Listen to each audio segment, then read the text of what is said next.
Então, boa tarde, noite na paz de Jesus. Continuo me chamando Armando, discípulo de Jesus em processo contínuo de restauração. E se você não conhece a restauração nos seus 12 passos declinados, amanhã à noite, aqui nessa propriedade, você terá oportunidade. Eu digo que é o consultório de psicólogo mais abrangente, mais aberto e mais barato. Você tem pessoas sofrendo lutas emocionais de todas as matizes. Amanhã é o dia. Não é só droga, álcool, mas uma série de lutas que todos nós temos de uma forma ou de outra, né? Então amanhã à noite é um tempo precioso para você estar com a gente aqui nessa propriedade. Na quarta-feira nós reiniciamos o nosso culto durante a semana, começando às 19h30, e nós vamos ter um tempo assim de relacionamento, de bate-papo, cafezinho, conversa, e depois a gente mergulha na palavra, um tempo de oração. Eu vou estar com vocês aqui durante essas primeiras quartas-feiras, tá bom? Lembrando aí que nós ainda estamos com a nossa rua interditada, tem um projeto Sanear do governo federal, chegou aqui nesse bairro, graças a Deus, e nós estamos ainda com a obra demorando mais do que estava previsto, continuamos pressionando para que seja completado o quanto antes, e assim você sempre vai ter um pouco de dificuldade na chegada, porque não pode entrar pela Rua do Cruzeiro, tem que ir até o quarto anel viário, pegar a direita, subir, e ali na altura da Normatel, quando termina a nossa propriedade, entra à direita, depois à direita de novo. E na saída aqui também, é muito simples, pode fazer fila dupla, inclusive, quem vai para a esquerda, vai para o anel viário, pega a direita ali, cuidado que tem um aguaceiro ali, é um buraco, você então passa por ali e vai até o retorno, logo mais embaixo, faz o retorno com muita calma, seu lado esquerdo também tem um buraco, estamos orando a Deus e eu pretendo fazer uma pressão, porque o DENIT manda verba para cá e essa obra não termina, e a obra não termina, e a obra não termina. Esse quarto anel viário já é uma novela que se arrasta por anos, né? Então, vamos orar, interceder e pressionar para eles terminarem isso aqui.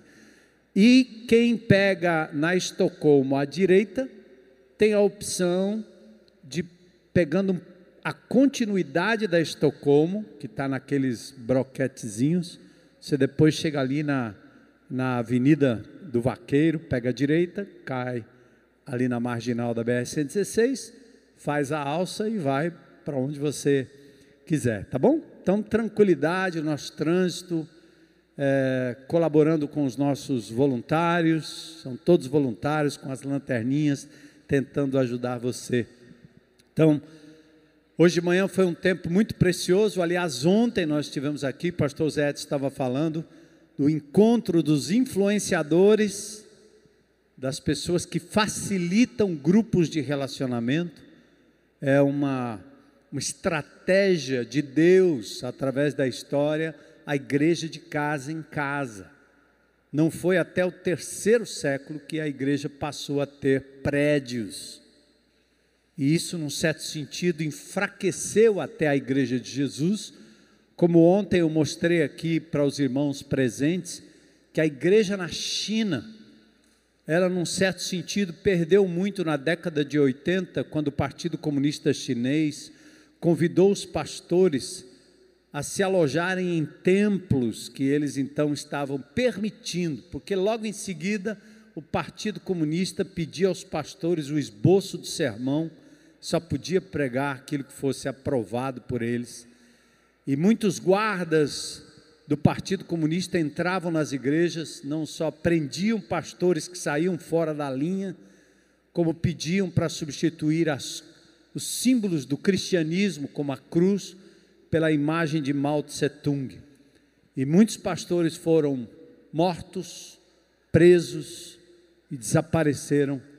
Mas a igreja na China, e eu tive o privilégio de estar lá em Pequim, e eu vi com os meus olhos as duas realidades. A igreja da China cresce como nunca, aos milhares, porque os crentes em vários lugares se reúnem em cavernas, no campo, à noite, nas madrugadas e de casa em casa, GRs espalhados por vários lugares, e há conversões aos milhares, aos milhões. Então nós louvamos a Deus porque essa é a estratégia de Jesus para a igreja lá no início, e não é diferente com a gente. Enquanto a gente puder se reunir aqui aberto e publicamente, amém, mas a essência da igreja é aquela igreja que se reúne de casa em casa, relacionamento, vida na vida, pessoas, toque, pessoalidade, contato, nomes e assim por diante, né? Aqui, quando muito, você conhece o corte de cabelo da irmã ou do irmão, que você olha a nuca dele aí na frente, mal sabe sobre o nome dele, né? Mas no dia a dia, na caminhada, você sabe da vida, dos problemas, das lutas, das dificuldades, e aí que o parte e reparte acontece. Então nós vamos abrir a série em Filemão. Eu convido você a ficar em pé, para fazermos a leitura desse livro. Se você tem a Bíblia, abre. Eu tenho aqui uma Bíblia grande, preta, bonita, em papel. Hoje está todo mundo acostumado com aplicativo. E nós vamos fazer a leitura do capítulo inteiro, um capítulo, 25 versículos dessa carta a Filemão. Fica antes do livro de Hebreus, tá? Tito, Filemão, Hebreus, Tiago, tá? Então, dá para você achar aí tranquilamente. Eu vou ler com vocês, porque a versão que eu tenho aqui é a revista atualizada. Eu acho que nós estamos na NVT, né? E aí, vamos para essa tradução aqui. Vou ler aqui no meu monitor junto com vocês. Eu, Paulo, prisioneiro de Cristo Jesus, escrevo esta carta junto com o nosso irmão Timóteo, a Filemão, nosso amado colaborador. A irmã Áfia, provavelmente esposa de Filemão, e a Arquipo, filho de Filemão, nosso companheiro na luta, e olha que lindo, e a igreja que se reúne onde? Em sua casa. Era assim. Que Deus nosso Pai e o Senhor Jesus Cristo lhes deem graça e paz. Sempre dou graças ao meu Deus por você, Filemão, em minhas orações, pois ouço com frequência de sua fé no Senhor Jesus e de seu amor por todo o povo santo. Oro para que você ponha em prática a comunhão que vem da fé, à medida que entender e experimentar todas as coisas boas que temos em Cristo. Paulo está preparando o coração de Filemão para receber Onésimo. Seu amor, meu irmão, tem me dado muita alegria e conforto, pois sua bondade tem revigorado o coração do povo santo. Por isso, ainda que pudesse exigir em Cristo que você faça o que é certo, prefiro pedir, com base no amor, eu, Paulo, já velho e agora prisioneiro de Cristo Jesus, suplico que demonstre bondade a meu filho Onésimo. Tornei-me pai dele na fé quando estava aqui na prisão. Onésimo não lhe foi de muita utilidade no passado, mas agora é muito útil para nós dois. Eu o envio de volta a você e com ele vai meu próprio coração. Onésimo era um escravo de Filemão, que tendo cometido o crime de roubo, fugiu, e Paulo agora o encontra, o conduz a Cristo e o manda de volta. Gostaria de mantê-lo, Filemão, aqui comigo enquanto estou preso por anunciar as boas novas. Assim ele me ajudaria em seu lugar. Mas eu nada quis fazer sem seu consentimento. Meu desejo era que você ajudasse de boa vontade e não por obrigação. Ao que parece, você perdeu Onésimo por algum tempo, para ganhá-lo de volta para sempre. Ele já não é um escravo para você, é mais que um escravo, é um irmão amado, especialmente para mim. Agora ele será muito mais importante para você como pessoa e como irmão no Senhor. Portanto, se me considera seu companheiro na fé, receba-o como receberia a mim. Se ele prejudicou de alguma forma, e o fez porque roubou seu senhor, ou se lhe devo algo, cobre de mim. Eu, Paulo, escrevo de próprio punho, eu pagarei. E não mencionarei que você me deve sua própria vida. Sim, meu irmão, faça-me essa gentileza no Senhor. Reanime o meu coração em Cristo. Escrevo esta carta certo de que você fará o que lhe peço e até mais. Por favor, prepare um quarto para mim, pois espero que minhas orações sejam respondidas e eu possa voltar a visitá-lo em breve. Epáfras, meu companheiro de prisão em Cristo Jesus, manda lembranças. Marco, Aristarco, Demas e Lucas, meus colaboradores, também enviam saudações. Que a graça de nosso Senhor Jesus Cristo esteja com o espírito de vocês. Amém? Deus, o Senhor já tem falado conosco, desde que chegamos a esse lugar, desde que acordamos. Misericórdia renovada nos tem mantido vivos para a glória do Teu nome. Chegamos a esse lugar e a companhia dos irmãos, o cumprimento, esse lugar, tudo isso é a demonstração da Tua graça e da Tua presença em nossas vidas.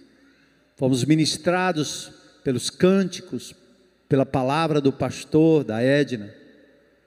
Fomos ministrados pelos avisos, por aquilo que vem e virá nessa agenda de 2022. E agora, Senhor, nós queremos submeter nossos pensamentos, nossa concentração, nosso coração ao Senhor, a Sua palavra, para que o Teu Espírito faça em nós aquilo que só o Senhor pode fazer, mudar o nosso interior e nos fazer, Senhor, obedecer a Tua palavra, através dos exemplos deixados nesse precioso livro.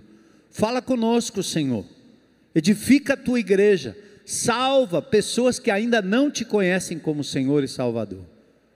E nessa tarde e noite, nós reconhecemos a presença do Teu Espírito, a centralidade da Tua palavra e da pessoa de Jesus, pois nós oramos assim, agradecidos em nome de Jesus. Amém. Podem sentar.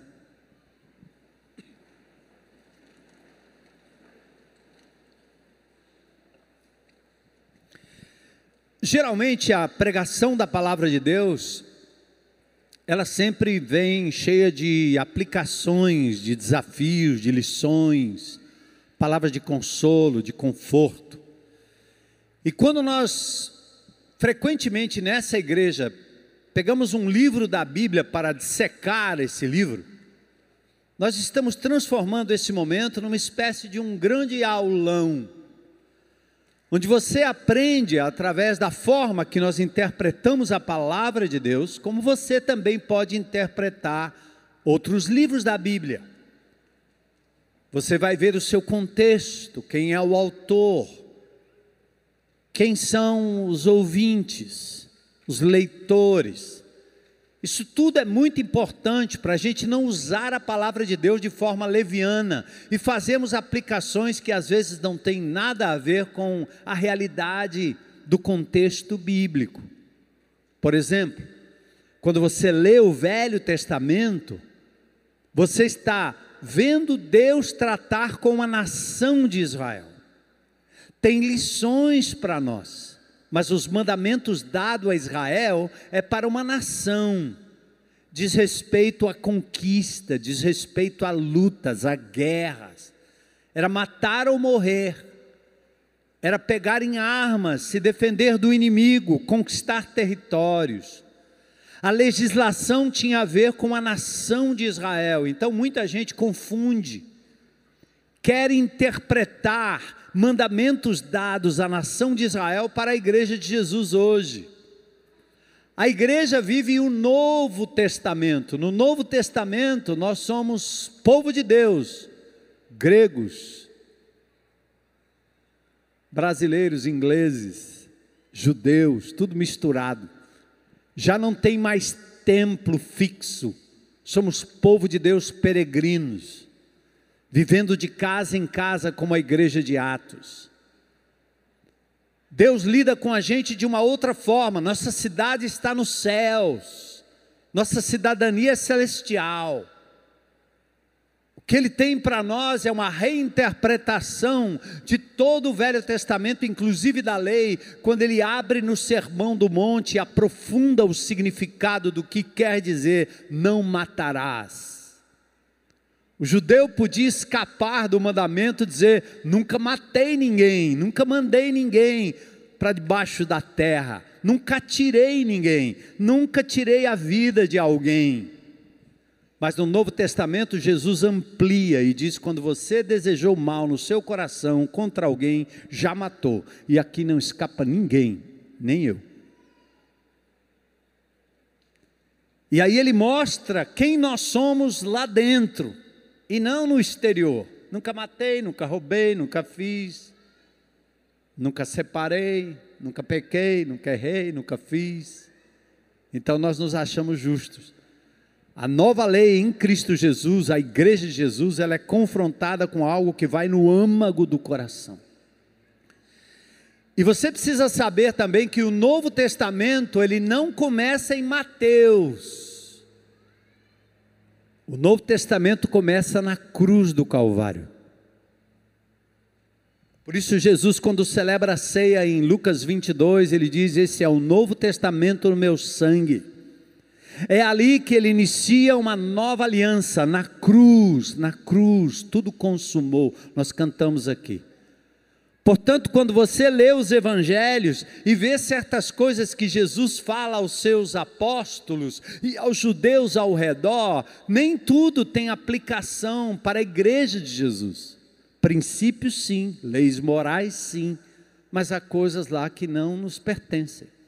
Aí você aprende a fazer a leitura da palavra de Deus. Hoje a internet, num clique, pode lhe dar uma boa introdução de cada livro da Bíblia, para você compreender quem escreveu, qual era a circunstância, qual era o lugar. Então essa pequena epístola é também, principalmente hoje nessa introdução, uma forma de você compreender como um livro deve ser visto na sua perspectiva maior. Filemão, o que se parte, reparte, a própria vida. Alguns vieram à noite achando que o Marcos Almeida ia estar aqui, né? Ele estava aqui por acaso, e veio aqui de manhã. E quando eu estava me preparando para pregar para vocês em Filemão, eu ouvi a sua música falando que ele era em parte, desejava ser inteiro em Cristo Jesus. Eu chorei em cima do texto. Quando eu compartilhei com ele aqui de manhã, enquanto nós tomávamos café e conversava, ele disse: posso cantar essa música? Eu disse: claro. E assim foi. O ano de 2022 é para nós um ano de relacionamento. Pela graça de Jesus, nós estamos mais próximos uns dos outros. Relacionamento. É tempo de tocarmos uns nos outros, de chegarmos mais próximos, mais perto. Está perto a hora em que nós vamos tirar essas coisas da nossa boca, e que nós vamos compreender, como alguns países já o fizeram, que a pandemia virou endemia local, que o vírus não vai mais nos distanciar.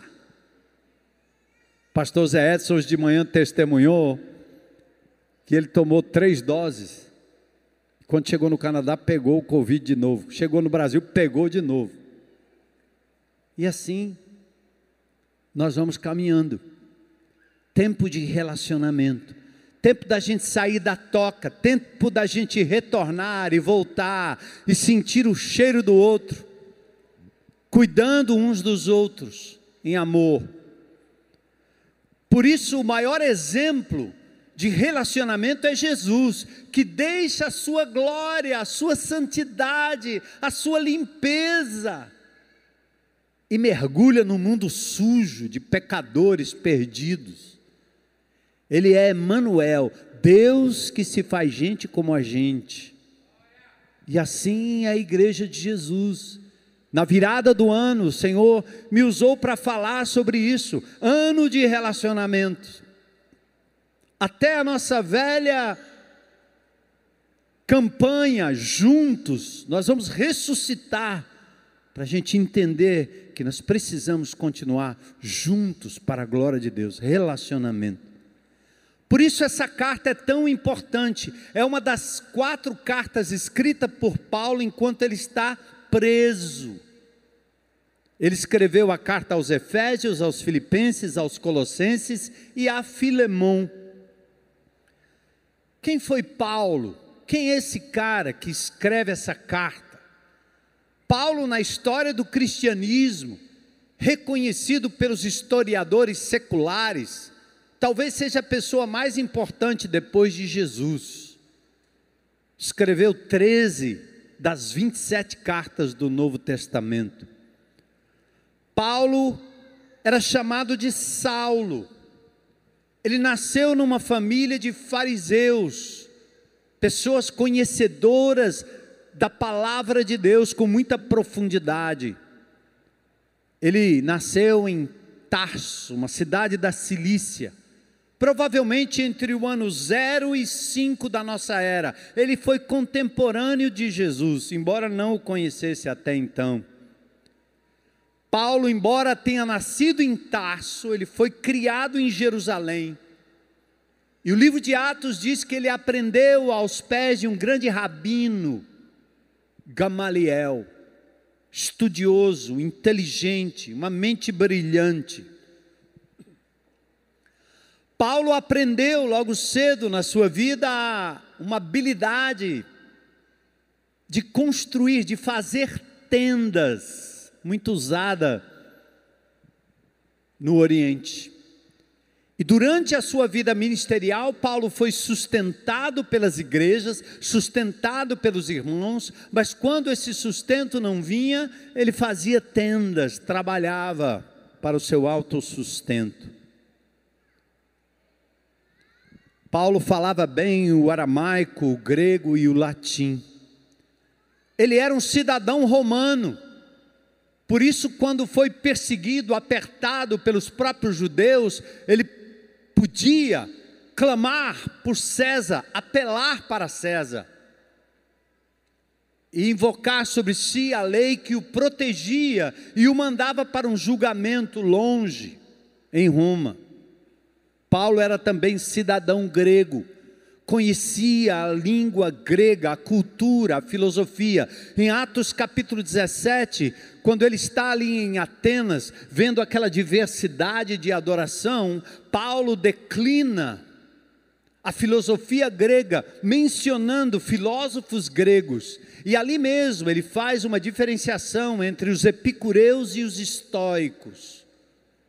Epicuro acreditava que o fim último da vida era ter prazer. Os estoicos acreditavam que o fim último da vida era ter razão, lógica. Paulo, inteligentíssimo, sabia discutir com os epicureus, com os estoicos e com toda a corrente filosófica da época. E ele o fazia em praça pública, com intrepidez, não se envergonhava do evangelho. Paulo era judeu por descendência, versado nas escrituras e na cultura. Como fariseu e zelote, ele recebia cartas da liderança judaica para perseguir estes seguidores de um tal de Crestus, que falava da sua morte e da sua ressurreição. Paulo entrava pelas casas, nos GRs, arrastando pessoas, levando-os para a prisão, crianças, mulheres, crentes, cristãos, que nada faziam contra o Estado, nem contra os judeus, apenas pregavam que Cristo Jesus era o Messias prometido, que a salvação agora não era mais pelo cumprimento da lei, mas pela graça.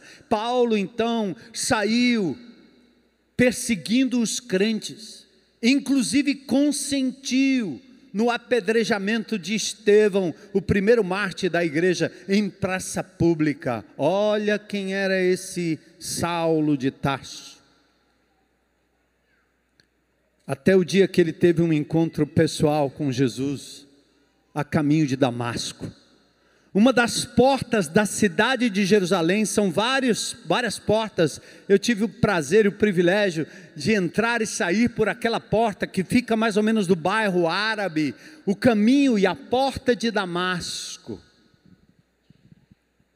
Paulo, depois do encontro com Jesus, passou de perseguidor a ser perseguido. E Deus usou aquele instrumento poderosamente. Tirou dele toda a pretensiosidade, tirou dele toda a soberba, os fez ficar cego, cair no chão e depender de Barnabé e dos GRs dos irmãos à época para acolher o prepotente Saulo, que agora era Paulo. E Paulo foi usado por Deus para levar o evangelho aos confins da terra à época. Ele chega a mencionar que ia para a Espanha pregar o evangelho de Jesus. Chegou a Roma, chegou a Grécia. Paulo discipulou e orientou jovens pastores como Timóteo. Ele começou igrejas, ele realizou milagres, foi perseguido, quase morto várias vezes, mas continuou a pregar o evangelho. Essa epístola revela uma outra coisa importante, que nós como cearenses conhecemos da cidade de redenção, a luta pela libertação dos escravos, a lei áurea.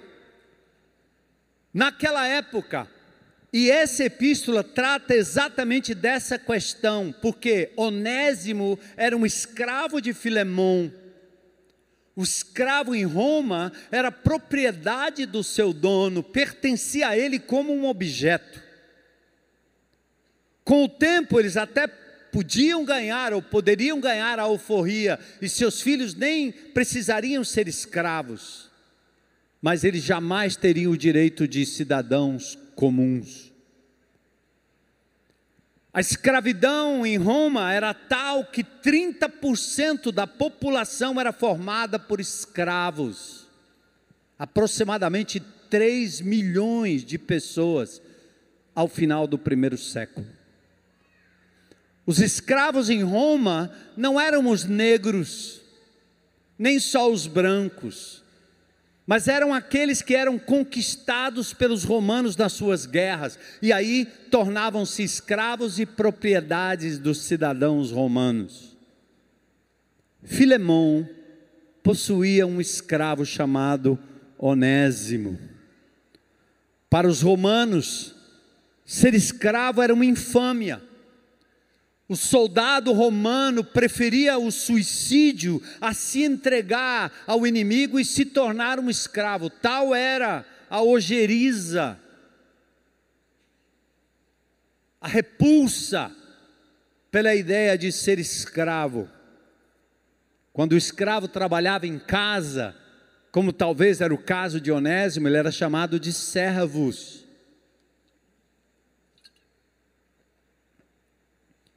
E a carta foi escrita a quem?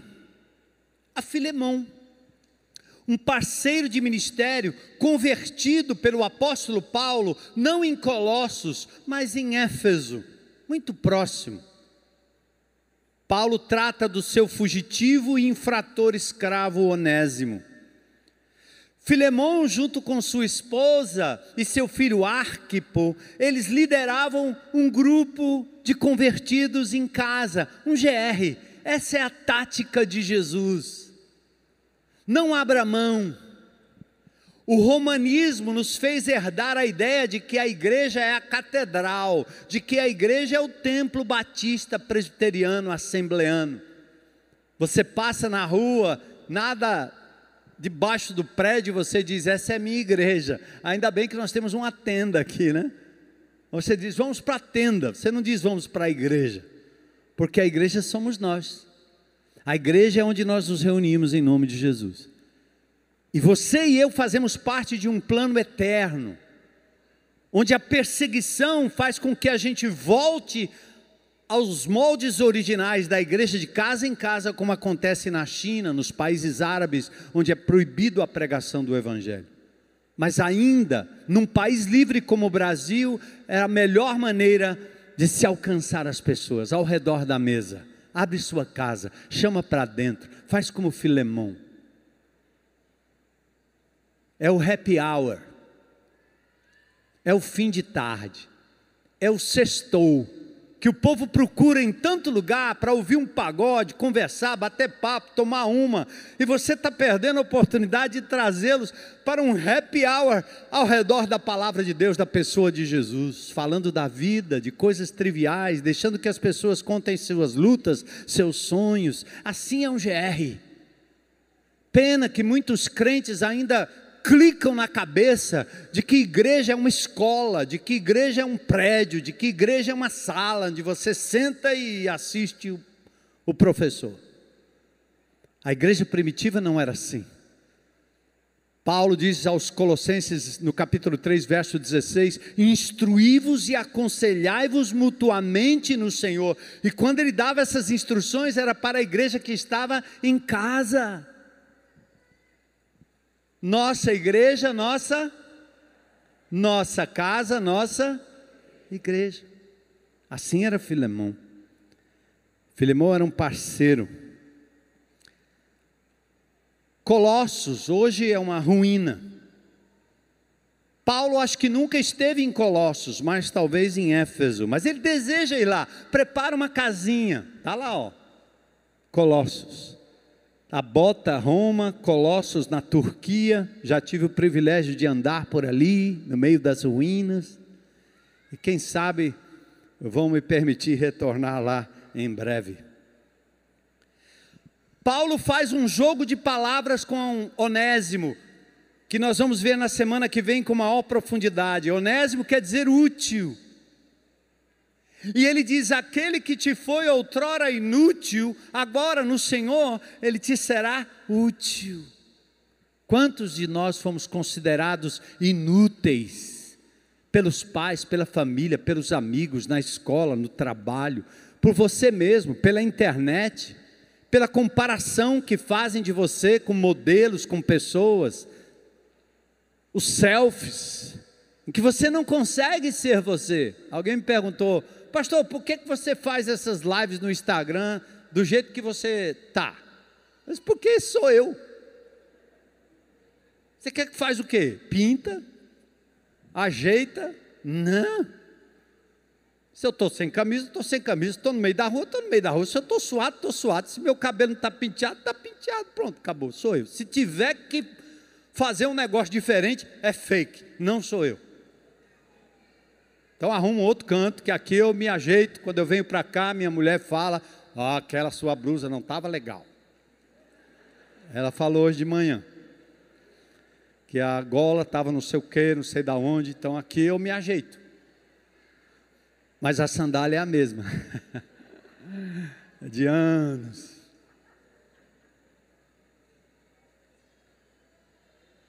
Então Onésimo era inútil, agora ele é útil. Você é considerado inútil pela sociedade, pelas pessoas, pela família e às vezes até por você. Em Cristo você vai aprender que você é útil no Senhor.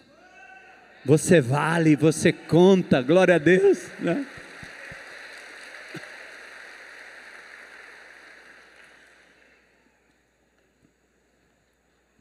Onésimo foge para Roma porque ele roubou, provavelmente.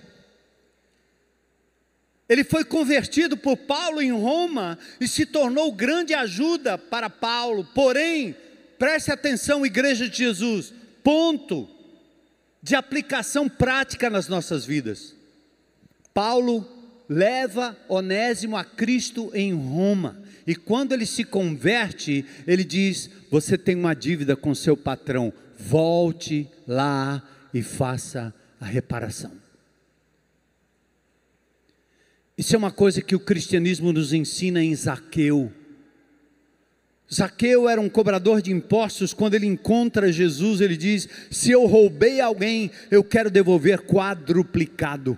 Aprendi isso muito cedo na minha vida cristã. Ah, quantos telhados eu quebrei, ah, quantas vidraças eu quebrei, ah, quantas mulheres eu abusei. E depois de convertido, eu tinha consciência de que eu tinha que voltar lá e fazer reparação. Me perdoe. Aquela senhora que fazia um voodoo do meu retrato, porque eu quebrava a vidraça dela, foi uma das primeiras a entrar na minha casa, no meu grupo de relacionamento. Eu tive que pedir perdão, ela entregou a vida a Jesus ali. Dona Julieta. Reparação. Eu não posso prosseguir quando eu deixo um gancho na minha vida de falta de reparação e de perdão. Assim Deus fez com Agar, a escrava, a serva de Sara. Sara não podia ter filho, Abraão já idoso. Sara disse: nós vamos ter descendência, transa com a minha escrava aqui, minha secretária. Nasce o filho e está tudo resolvido. Quando Agar ficou grávida, Sara começou a desprezá-la e Agar começou a desprezar Sara. Por fim, ela é expulsa de casa, vai para o deserto. O Senhor encontra Agar e seu filho num poço, e ali ele se revela àquela mulher, fala da importância dela e diz: volta para a casa da tua senhora. Reparação. Isso é uma coisa que nós aprendemos no Celebrando a Restauração, mas muitos são os que não sabem como praticar isso. Reparação. Não adianta dizer: me desculpa aí, não foi nada. Por isso que o olho por olho, dente por dente serve muito bem. Eu já expliquei para vocês aqui. A lei de talião é de Deus. Porque quando você espeta um alfinete, quando você espeta uma coisa no corpo do outro, você não diz: desculpa aí, hein? Deus está dizendo: você espetou no outro, agora vai espetar em você aqui, para você sentir o quanto doeu, porque Deus é sensível com a dor do outro. E às vezes eu ofendo, eu massacro, eu abuso psicologicamente das pessoas. Homens e mulheres são abusados psicologicamente, nunca apanharam, mas foram abusados psicologicamente, e as pessoas dizem assim: não foi nada. Como não foi nada? Você destruiu a outra pessoa e disse que não foi nada. Por isso a lei de talião lá no Velho Testamento funcionava muito bem. Roubou, tem que pagar. Quebrou, vai quebrar. Olho por olho, dente por dente. Espetou o olho do outro, a não ser que tenha sido sem querer, foi querendo, agora você vai perder o seu. Duro, né? Mas pense bem se não é isso que a gente acha que é certo. Então Onésimo, ele se converte lá em Roma, e Paulo diz: tem que voltar. Presta atenção nessa frase. Reparações têm o mesmo endereço da ofensa, do dano e da subtração. Volta lá e repara. Como alguém pode prosseguir com o rastro de prejuízo deixado para trás? Um conceito importante aqui é a koinonia. Volta, Onésimo, para a comunhão, para a intimidade. Filemão, recebe, perdoa o penitente arrependido. Essa koinonia, essa comunhão, ela só é possível quando você entende a comunhão com Jesus, para entender a comunhão com o seu próximo. Filemão é uma carta que mostra o exemplo vivo do comprometimento entre irmãos que partem e repartem recursos, restauração na koinonia baseada em Cristo Jesus. Vamos ao texto. Hoje a gente trabalha dos versículos 1 ao 9. Filemão é um livro comum, não tem exortações, polêmicas, nem textos difíceis para interpretar. É uma carta, uma história de vida.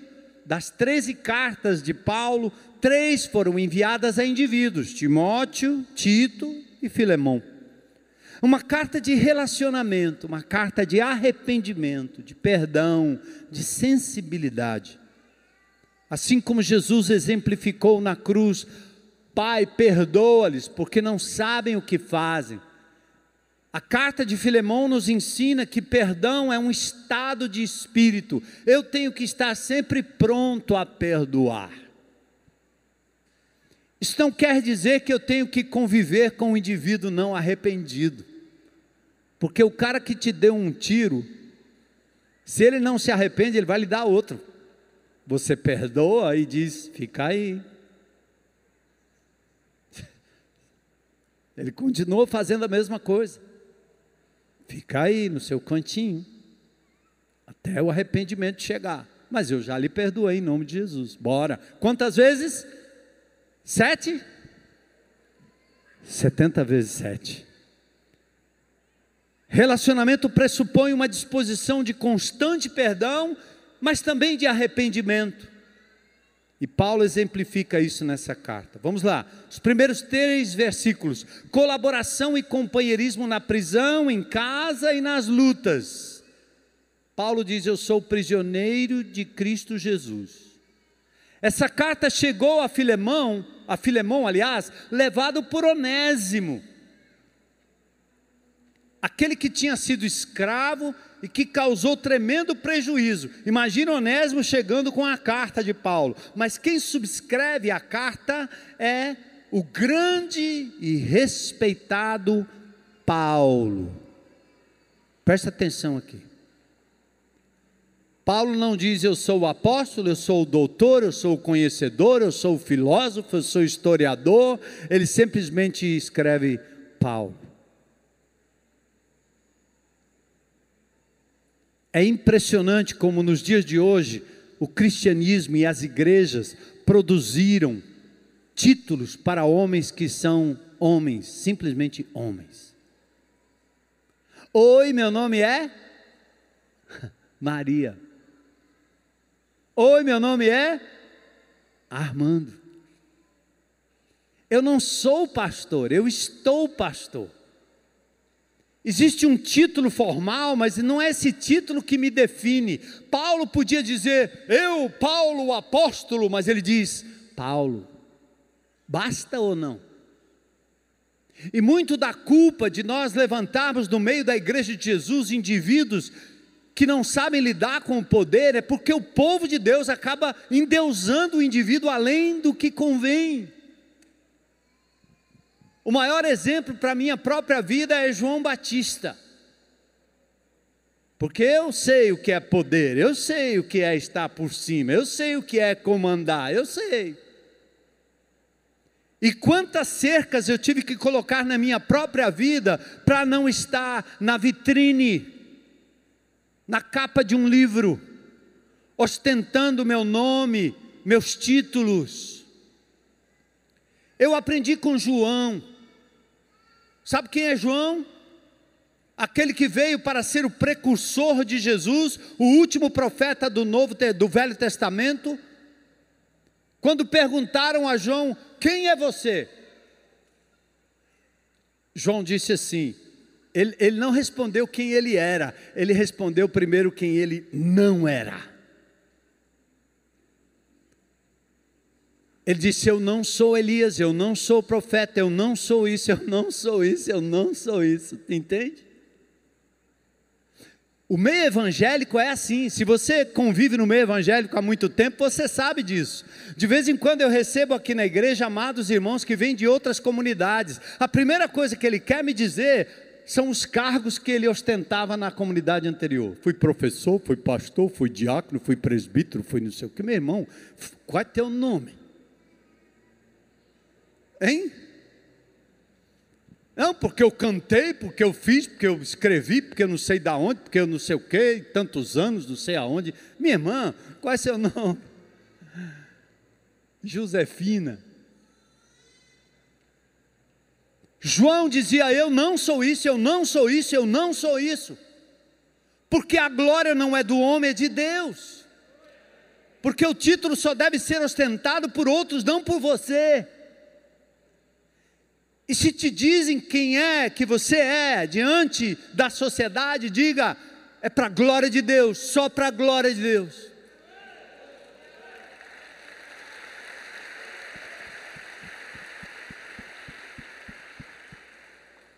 Aí perguntaram para ele: quem é você? Ele dizia: eu sou voz. Hã? Eu perguntei teu nome. Ele disse: eu sou só voz. O que é? Minha função é só proclamar que aquele que virá é o Messias. Eu sou voz que clama no deserto. Basta isso aí? Basta ou não? Ou quer mais? Então Paulo nessa carta demonstra que o que importa não é o título. Ele é Paulo. E logo em seguida ele diz uma outra coisa fantástica. Ele diz: prisioneiro de... Mas quem foi que prendeu Paulo? Ora, ele estava numa prisão romana. Assistam o filme Paulo o Apóstolo. Assistam de novo. Vocês vão ver o apóstolo Paulo numa caverna. Ele foi preso pelos romanos. Ele foi aprisionado, escorraçado, apedrejado pelos judeus. Mas olha o que Paulo diz. Paulo olha até o sofrimento pela perspectiva divina. Ele olha a limitação pela perspectiva divina. E ele diz: vocês fizeram isso comigo, mas eu estou sob o comando daquele que tem um nome acima de todo nome. Entende, irmão? O que você está passando aí? Você está achando que é seu patrão, que é seu governador, seu prefeito? Como eu vi hoje aqui de manhã, uma professora, irmã dessa comunidade, com comorbidade, que não pode ser vacinada, professora de escola pública, e ela está sendo arduamente perseguida. O governo injustamente persegue, mas ela está sendo guardada pelo Senhor. As lutas e as perseguições não escapam do controle divino. Fica firme. Se você louvar a Deus como Paulo na prisão, é possível que tudo se abra e se arrebente de repente, no tempo de Deus. Paulo diz: Filemão, eu sou prisioneiro, mas de Jesus. Os homens me prendem aqui, mas não me prendem aqui mais. Eu sou livre, com dignidade, sem murmuração. Lindo essa palavra. Paulo, prisioneiro de Jesus, e o irmão Timóteo, ele faz como José fez.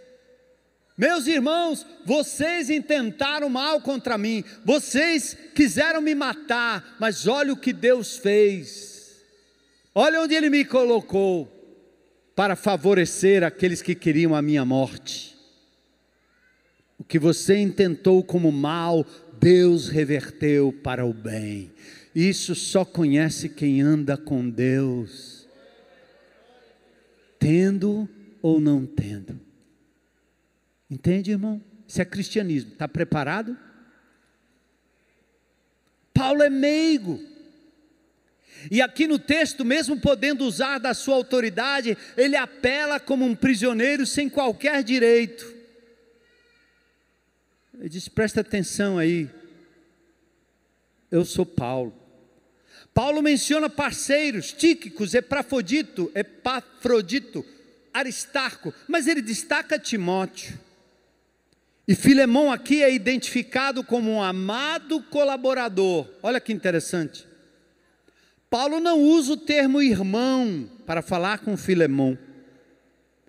ele demonstra o profundo amor que ele tem pela liderança, como por Filemon e pela igreja em sua casa. Ele diz: amado colaborador, agapto sunergos.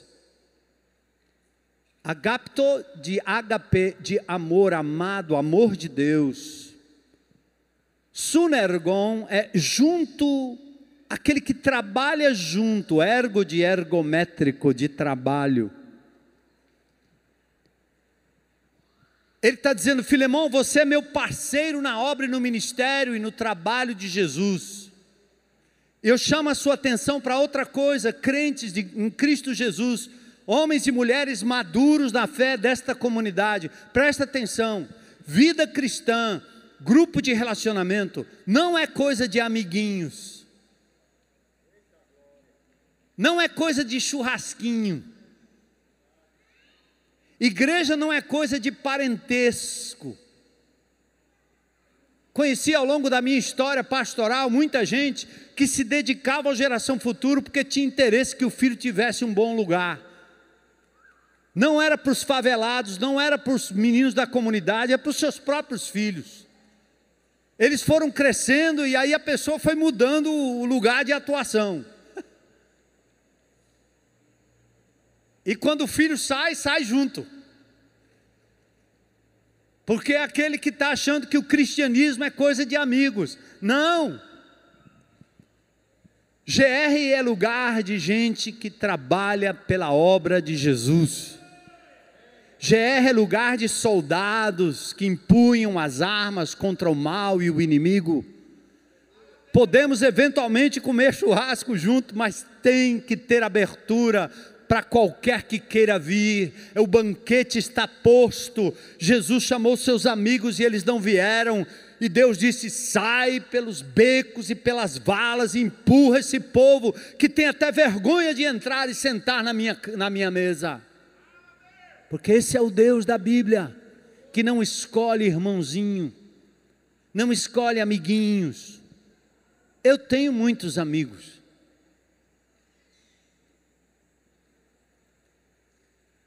mas a missão está acima de tudo.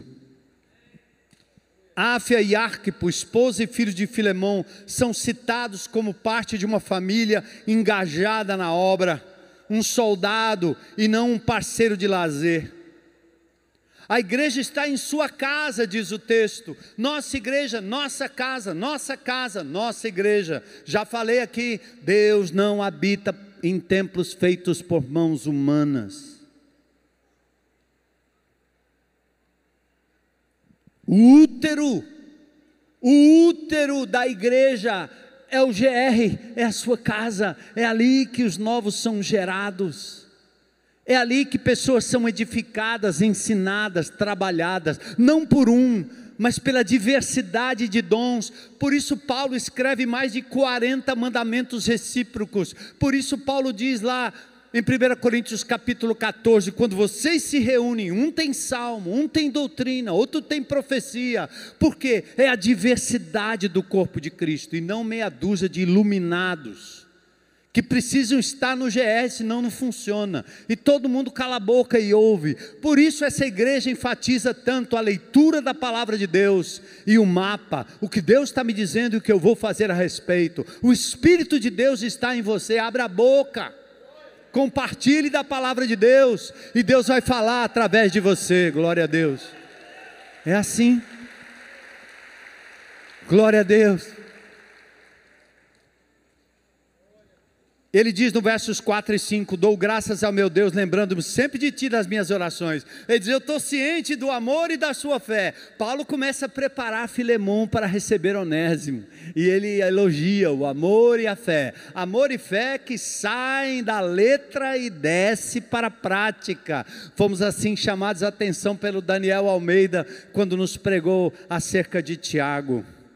Paulo está preparando o coração de Filemon, piedoso e convertido, para receber o escravo, fugitivo, ladrão, mas arrependido. Recebe, perdoa.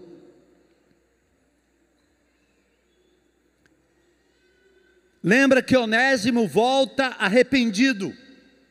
Às vezes as pessoas dizem, mas vocês são muito duros. Ah, mas vocês deveriam perdoar. Ah, mas vocês deveriam acolher. Nós temos casos aqui nessa comunidade de prejuízos dados aqui que nunca foram assumidos de verdade. E quando a gente arranca da pessoa é na base do saca-rolha. Precisa ter um flagrante, precisa ter um escândalo. E aí o indivíduo, não, eu acho que não foi bem assim, mas está aqui, ó. Ah, é mesmo, eu nem me lembrava. Como assim? Tem amnésia do erro que você cometeu?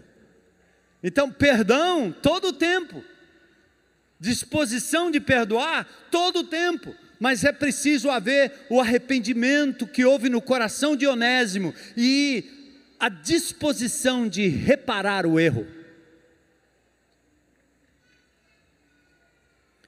E aí vem 1 Coríntios 5,11, diz assim, ó: agora vos escrevi, não vos associeis com aquele que, dizendo-se irmão, for devasso, avarento, idólatra, ou maldizente, que vive falando mal da vida dos outros, beberrão, roubador, com o tal nem coma.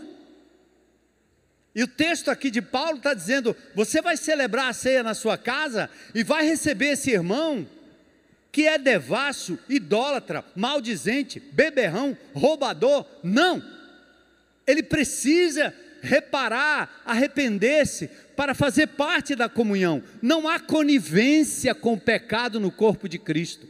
Deus é amor, mas Deus é justo, Deus é santo. E nós estamos sempre preparados para o arrependimento. Às vezes eu acho que é muito mais fácil você tratar com um indivíduo descrente, que não conhece Jesus, que vem carregado de pecado e diz, pastor, matei, do que com um crente velho que gira e se justifica todo tempo e não é capaz de dizer, eu errei. Sai da negação, confessa. Eu me lembro aqui um menino que aceitou Jesus aí, eu não sei se foi entre os prisioneiros, o Paulinho, né? Entregou a vida a Jesus, glória a Deus, aceitou Cristo, a gente deu um abraço. E aí, como é que você está? Não, eu tenho dívida com a justiça. Qual é a dívida? Eu tenho dívida, se me pegarem, eu tenho que voltar para o presídio, eu sou procurado. Eu disse, maravilha, nós estamos lhe recebendo, lhe amando, segunda-feira te levo para a delegacia, vou te entregar lá. Esse pastor, dá para o senhor fazer isso depois do meu casamento? Dá, é para casar no domingo? Lembra que nós estávamos aqui sem a tenda lá no nosso estacionamento e Paulinho foi feito o casamento dele com a amada esposa.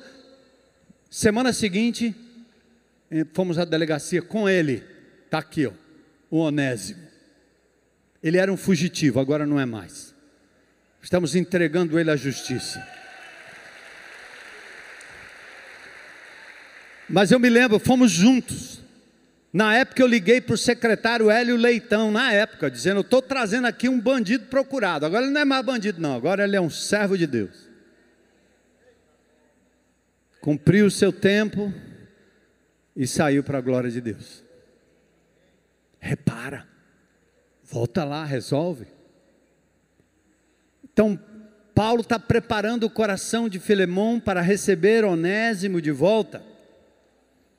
Versículos 6 e 7, para que a comunhão se torne eficiente no pleno conhecimento, eu tive alegria em saber do teu amor, conforto para com os santos, fé que encarna, amor que de fato está disposto a beneficiar outras pessoas, partindo e repartindo, koinonia de verdade.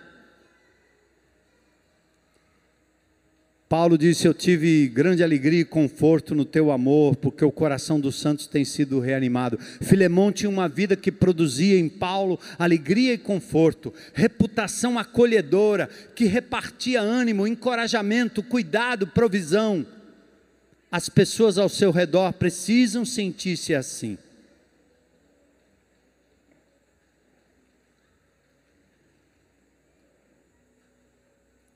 Contudo, nenhum amparo, nenhum cuidado ou comunhão deve permitir que o pecado permeie sem arrependimento. Não vamos encobrir.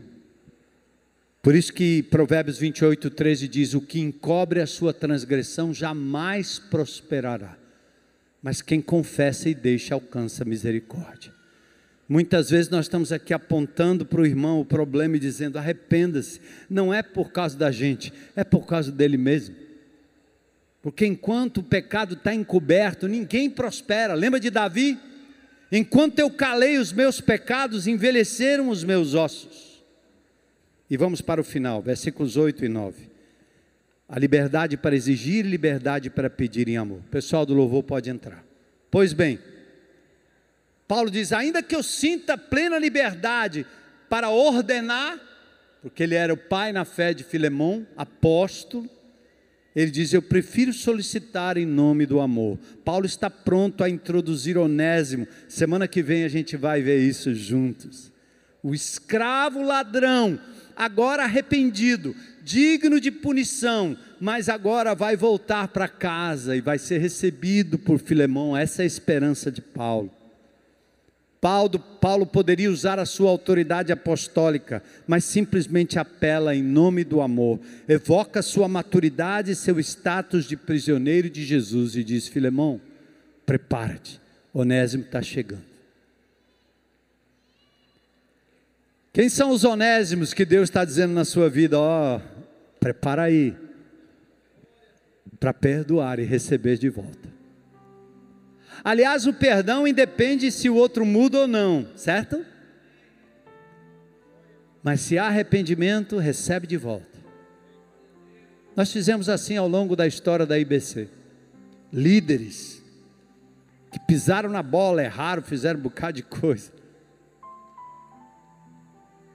Depois vieram arrependidos. É recebido como se nada tivesse acontecido. Como o pai recebe o filho pródigo. Porque aqui na casa do Senhor tem amor e misericórdia, mas não tem conivência com o erro e nem com o pecado. Porque isso mancha o nome de Jesus. Não a mim, mas o nome de Jesus. A igreja brasileira precisa de homens íntegros, limpos, não perfeitos, mas capazes de confessar seus próprios erros e voltar atrás para fazer reparação, como Onésimo fez, amparado pelo apóstolo Paulo. Então, está pronto para receber os onésimos na sua casa, na sua vida? Está pronto para exercer amor e misericórdia para os onésimos convertidos ou ainda não convertidos? Está pronto para abrir sua casa como Filemão, Áfia e Arquipo? Para que a sua casa seja o ventre da igreja de Jesus, onde se gera vida? Faz isso. Aí eu quero convidar você, irmão e irmã, a nesse momento dizer, para não sair daqui sem compromisso, o que Deus me disse e o que eu vou fazer a respeito.